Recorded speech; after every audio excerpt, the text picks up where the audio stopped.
আপনারা জানেন যে আমরা অলরেডি ডিক্লেয়ার করেছিলাম যে 3rd এপ্রিল থেকে 15th এপ্রিলের মধ্যে এটা হবে। তো এখন পর্যন্ত আমরা যেটা নির্ধারণ করেছি যে 4th এপ্রিলে আমাদের ম্যাচ স্টার্ট হবে এবং সেটা আমরা চিটাগংয়ে করব। তারপরে আমরা ক্লোজিংটা করব ঢাকাতে এবং সেটা হবে 14th এপ্রিলে। জানেন যে নববর্ষ সেদিন আমাদের, তো সেদিন আমরা ক্লোজিং সেরেমনি করব। 3টা ফ্র্যাঞ্চাইজি টিম ওনার্সদের জন্য আমরা বলেছি যে 3টা টিম এখানে খেলবে, যার জন্য ইন টোটাল আমাদের 6টা প্লাস 1 ফাইনাল ম্যাচ হবে।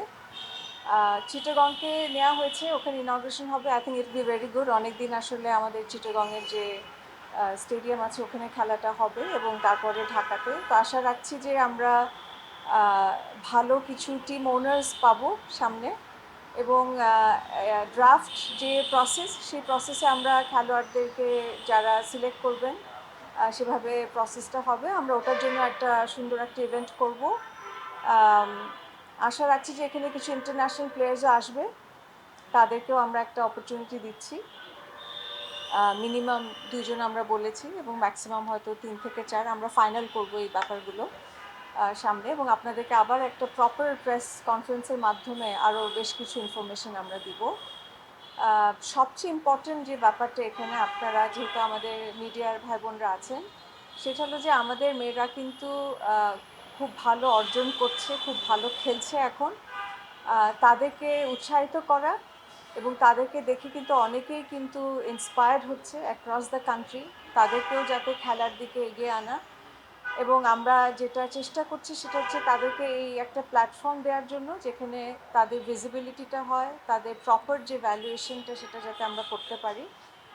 ইনশাল্লাহ আপনারা এটা সুন্দর করে প্রচার করবেন, এটাই আমার আশা রাখছি। আর তাছাড়া এখন আমাদের রেগুলার মিটিং হচ্ছে। এখন জানেন যে সময় খুব কম আমাদের হাতে। পুরুষ বিপিএল এর আমাদের আর্থিক লেনদেনের অভিজ্ঞতাটা একেবারেই ভালো না। এই ব্যাপারটা নিয়ে আপনারা কি ভাবছেন, মানে এটাকে কিভাবে ফেয়ার প্লেতে থাকা যায়? আমরা অলরেডি সব কিছু প্ল্যান করে ফেলেছি যে কিভাবে আমরা পেমেন্টগুলোকে এনশিওর করব এবং এনশিওর করবো যে টাইমলি যাতে এটা ডিসবার্সমেন্টও হয়, যে প্লেয়ারের যেটা পাওনা সেটা যাতে যায়।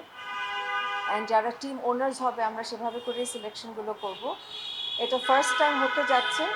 সো আই হোপ যে আমরা ভালো কিছু ওনার্স পাবো যারা ওই ধরনের ক্রেডিবিলিটি আছে এবং ওই ধরনের সামর্থ্যটা আছে যাতে করে এটা সুন্দরভাবে আমরা অনুষ্ঠানটা প্রতিপালিত করতে পারি।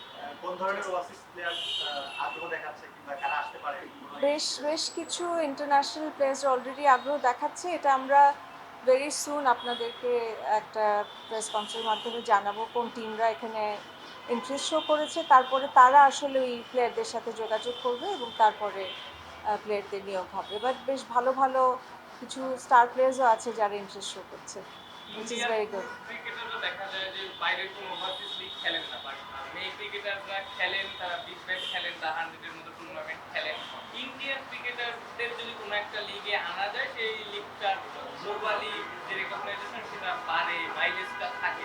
ইন্ডিয়ান ক্রিকেটারদের আনার ক্ষেত্রে আপনাদের কোনো চেষ্টাটা থাকবে কিনা? We are open to all actually. এরকম স্পেসিফিক্যালি কোনো কান্ট্রি স্পেসিফিক কিছু নাই। হুয়েভার শোজ ইন্টারেস্ট এবং যেই টিমরা সেই ধরনের প্লেয়ারদেরকে আনতে চাচ্ছেন তারা আনতে পারবেন। It is open to all, so we will see. এই সুযোগে একটা প্রশ্ন করি, সেটা হচ্ছে উইমেন ক্রিকেট নিয়ে আপনি যেহেতু একজন দায়িত্ব নিয়েছেন, কি পরিকল্পনা ন্যাশনাল টিম নিয়ে কিভাবে ভাবছেন আপনারা?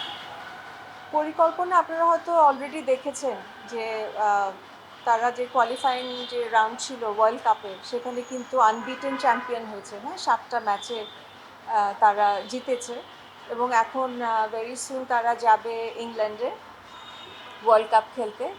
তার আগে আমরা যেটা করছি একটা হলো এই বিপিএল, তারপরে কিন্তু একটা হোম সিরিজ হচ্ছে এখানে আসছে এবং তারপরে আবার একটা ট্রাই সিরিজের আমরা এখন অলরেডি অ্যাপ্রুভাল পেয়ে গেছি। তো স্কটল্যান্ডে যাবে, স্কটল্যান্ড, নেদারল্যান্ড অ্যান্ড বাংলাদেশ খেলবে ভেরি সুন। সো এই জিনিসগুলো আমরা অলরেডি প্ল্যান করে ফেলেছি।